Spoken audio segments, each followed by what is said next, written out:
কৃষ্ণাই ডুমনিপাৰাত বন্যহস্তীৰ পোৱালি। গোৱালপাৰা জিলাৰ কৃষ্ণাই মধ্য আঞ্চলিক বন বিভাগৰ অন্তৰ্গত ডুমনিপাৰাত বনৰীয়া হাতীৰ পোৱালি উদ্ধাৰ।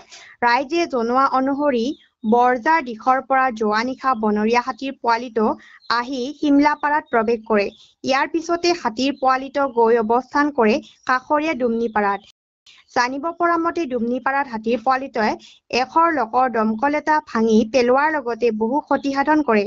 অৱশেষত বন বিভাগে ৰাইজৰ সহযোগত গাঁওখনৰ পৰা হাতীৰ পোৱালিটো বৰজাৰ বননিলৈ খেদিবলৈ সক্ষম হয়।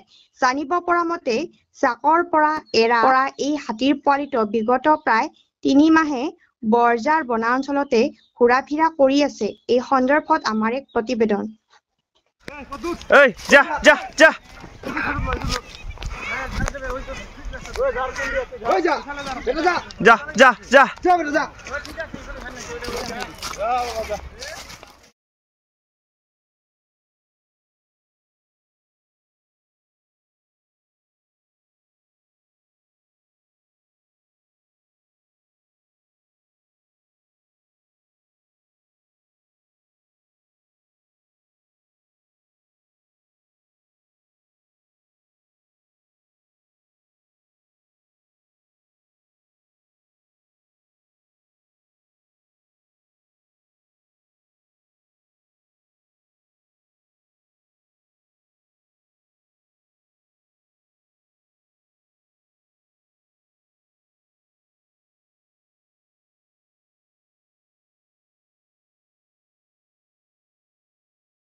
হাবিখিনি ৰেষ্ট ল'ব দে।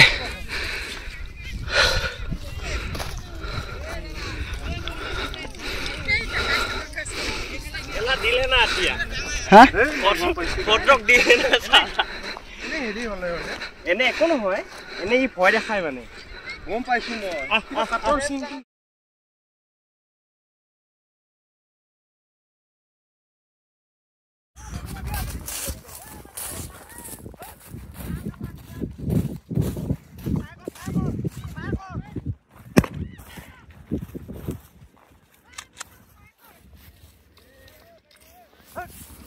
Video